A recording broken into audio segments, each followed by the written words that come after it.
আজকে মল্লিক ক্লে দিয়ে তোমাদেরকে একটা কানের আর হার তৈরি করে দেখাবো। তার জন্য প্রথমেতে মল্লিক ক্লেটাকে ছোট ছোট করে 6টা পাপড়ির জন্য ভাগ করে নিতে হবে, আর দুটো একটু বড় সাইজের নিয়ে নিতে হবে। তারপরে সেগুলোকে প্রত্যেকটাকে গোল করে নিতে হবে, আর তারপরে যে 6টা পাপড়ির জন্য নিয়েছিলাম সেইটাকে প্রত্যেকটা পাপড়ির আকার দিয়ে দিতে হবে। পাপড়ির আকার দিয়ে সেইগুলোকে একটু হালকা শুকনো করে নিতে হবে। তারপরে সেগুলো পরপর তিনটে তিনটে করে আঠা দিয়ে লাগিয়ে গোল মতো অংশটাও ওপরেতে আঠা দিয়ে লাগিয়ে দিতে হবে। তারপরে পাপড়িগুলো একটু হালকা হাতে মুড়ে নিতে হবে কোনগুলো, তাতে আরও সুন্দর হয়ে যাবে পাপড়িগুলো। তারপরে এইগুলোকে আমি যেহেতু ট্যাপ কানের দিয়ে পরবো, তার জন্য আমি একটা সুচ দিয়ে ওগুলো ফুটো করে নিয়েছি। তারপরে সাদা আর নীল এই দুটো রঙকে মিক্স করে আমি প্রথমেতে বেসটা নিয়ে নিয়েছি। তারপরে নিচের দিক থেকে আস্তে আস্তে ডিপ থেকে লাইট করে নিয়েছি রঙটা।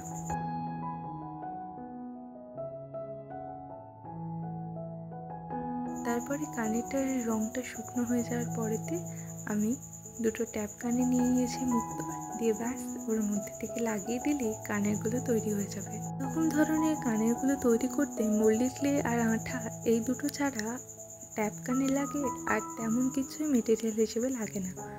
তারপরে আমি এখানেতে এই কানেরগুলোর ম্যাচিংয়েতে একটা চোকার তৈরি করে নিয়েছি। তার জন্য প্রথমেতে একটা বেস তৈরি করে নিয়েছি হাড়ির, যেটার ভিডিওটা আমার করা হয়নি, অন্য কোনো ভিডিওতে দেখিয়ে দেবো কেমন করে করেছি। এখানেতে মল্লিক ক্লেটাকে আমি 7টা ছোট ছোট ভাগ করে নিয়েছি, দিয়ে প্রত্যেকটাকে পাপড়ির মতো আকার দিয়ে দিয়েছি। কেমন করে দিয়েছি সেটা তোমরা এখানেতে দেখতেই পাচ্ছ।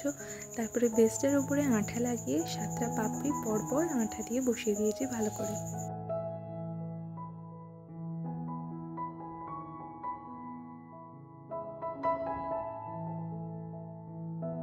পরে পাপড়িগুলোর মাঝখানেতে একটা গোল অংশ লাগিয়ে দিয়ে পেন্সিল দিয়ে একটু ফুটো ফুটো করে দিয়েছি ন্যাচারাল ফিনিশটা আসার জন্য। তারপরে একইভাবে সাদা আর নীল এই দুটো রঙকে মিক্স করে বেসটা করে নিয়েছি। তারপরে ডিপ নীল থেকে হালকা নীল পর্যন্ত রঙটা করে নিয়েছি।